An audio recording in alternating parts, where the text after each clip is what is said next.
सिर्फ सच्ची हादसाएं। डरना आपके ऊपर है। इधर कहानी नहीं, सिर्फ हकीकत सुनाई जाती है। क्या सोचा था मुझे मार देगा और मैं छोड़ दूंगा। मैं सोनाली को अपने साथ ही लेके जाऊंगा।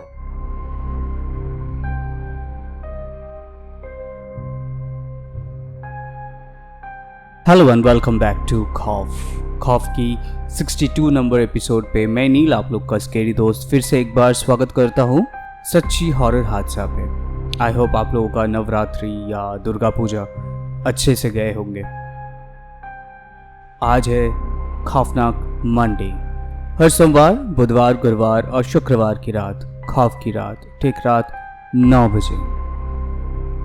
और आप लोग को तो याद ही होगा कि हमारे इधर रियल हॉरर इंसिडेंट शेयर करने से आपको मिल सकता है खौफ की टीम की तरफ से अच्छे गिफ्ट्स, जिनके इंसिडेंट में सबसे ज़्यादा लाइक आएंगे, व्यू आएंगे, कमेंट आएंगे। मैं उनका नाम महीने के एंड में बताऊंगा और उनको फिर हमारे खौफ की टीम की तरफ से गिफ्ट्स भेजा जाएगा। आज का पहला हादसा शुरू करेंगे शिव चौहान जी का भेजा हुआ रियल हॉरर इंसिडेंट के साथ, जो कि आया है यूपी के झांसी से। ये हादसा रोंगटे खड़े कर देने वाला हादसा है।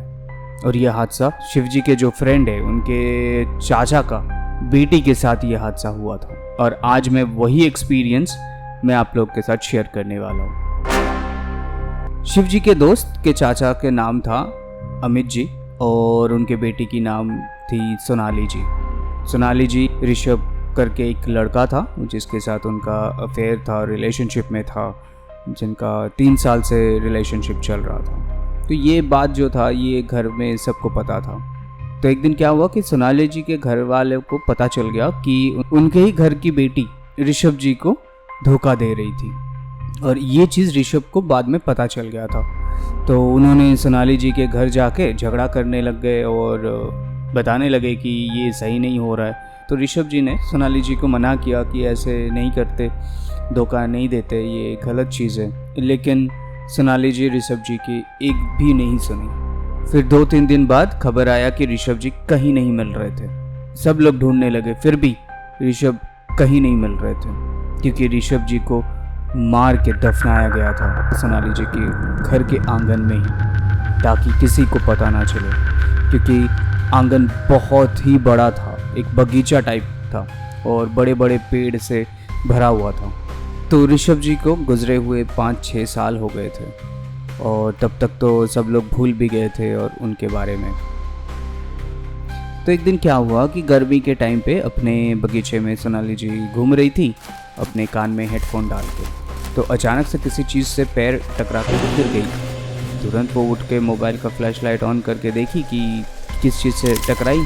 तो मोबाइल के फ्लैशलाइट में दिखी कि किसी की खोपड़ी गिरी हुई है और वो भी इंसान का। तो डर के मारे दौड़ के वो घर चली गई और फिर सबको लेके आई उस जगह पे।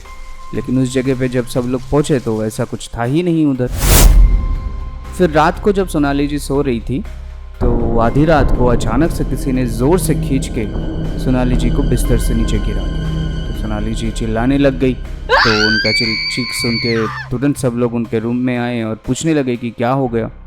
तो उन्होंने बताया कि ऐसा किसी ने उनका पैर खींच के बिस्तर से गिरा दिया उनको। तो सबको लगा कि खुद ही गिर गई होगी और ऐसे बोल रही है। फिर सबने जो देखा वो देखने लायक था। सबने देखा कि कोई काला साया घर के अंदर आया और आके सोनाली जी के बाल पकड़ के खींचते हुए बगीचे में लेके चले जाते। और घर के सब लोग तो डर गए और उनके पीछे पीछे दौड़ने लगे और चिल्लाने लग गए।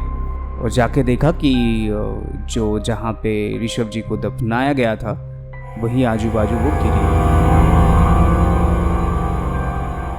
तो जिन्होंने ये घिनौना हरकत किया था तो उनको तो पता था, लेकिन सबको तो मालूम नहीं था। तो घर के कुछ लोग जो थे वो लोग बोले कि शायद उनको भूत बाधा हुई है तो ओझा बुलाना पड़ेगा।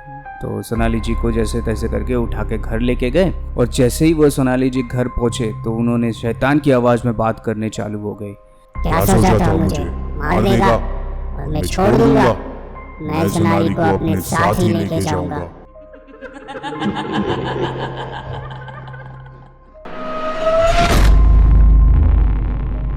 ये बोल के घर में सब तहस नहस करने लग गए। सब सामान को फेंकने लगे, बिखरने लगे, तोड़ने लगे, ऐसे सब चीज़ होने लगे।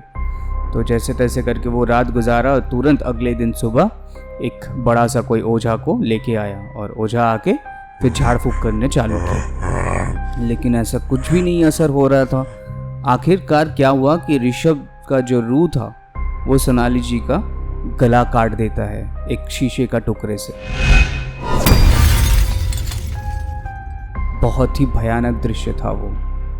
बाद में वो ओझा ने बोला, जब रूह ठान लेता है कि वो किसी को लेके जाएगा और वो भी कोई अच्छे वजह से, तो वो कोई नहीं रोक सकता उसको, वो लेके ही जाएगा।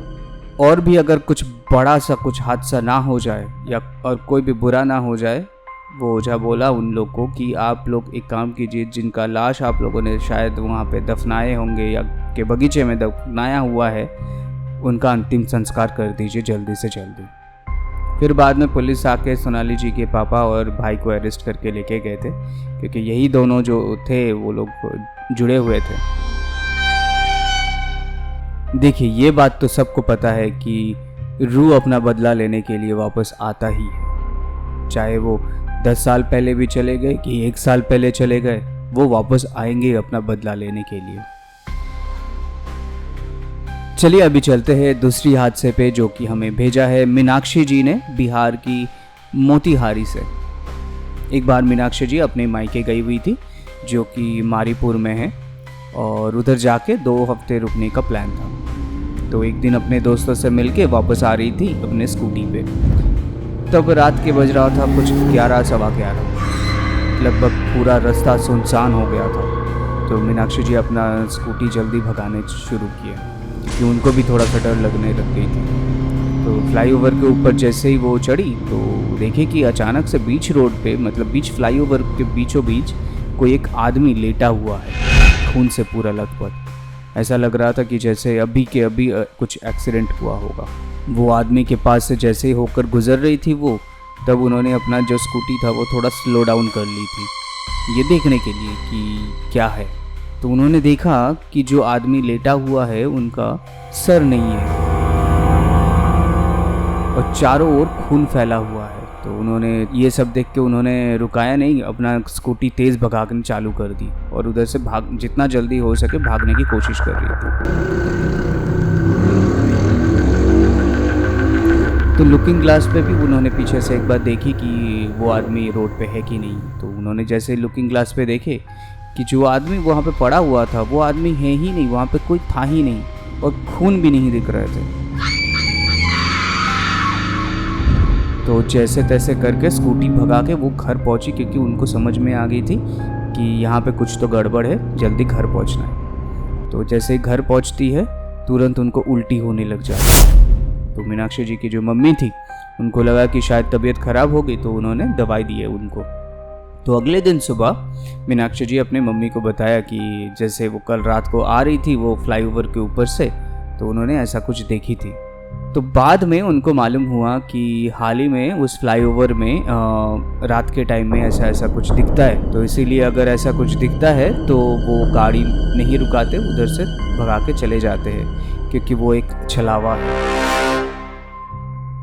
देखिए, ऐसे भी आते हैं छलावा, आपको इमोशनली ब्लैकमेल करके आपको रुकाने के लिए या तो सम्मोहित करके आपका नुकसान कराने।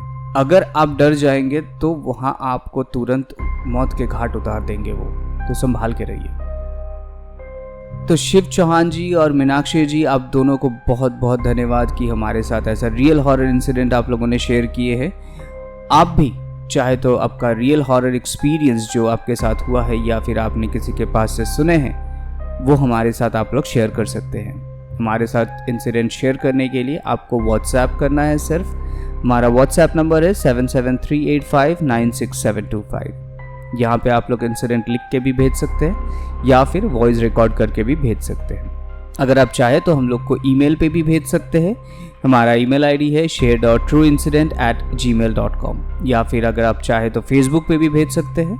हमारा फेसबुक पेज का नाम है खौफ space F, K capital F capital. और इंस्टाग्राम पे भी आप चाहे तो भेज सकते हैं। हमारा इंस्टाग्राम का पेज का नाम है KHAUF.FF, पूरा ही स्मॉल में। तो अगर आप नए हैं तो प्लीज़ लाइक कीजिए, शेयर कीजिए, सब्सक्राइब कीजिए और कमेंट भी कीजिए। और जाते जाते सबसे इम्पोर्टेंट बेल आइकन को भी प्रेस कर लीजिएगा ताकि हर सोमवार, बुधवार, गुरुवार और शुक्रवार की रात के ठीक 9 बजे सबसे पहले आपके पास नोटिफिकेशन जाए। चलिए मिलते हैं अगले एपिसोड पे भूतों की बुधवार ठीक रात 9 बजे। और तब तक आप लोग भूलिए मत इंसिडेंट भेजना। चलिए मिलते हैं कल रात 9 बजे। तब तक के लिए गुड नाइट, शब खैर, take care and stay safe.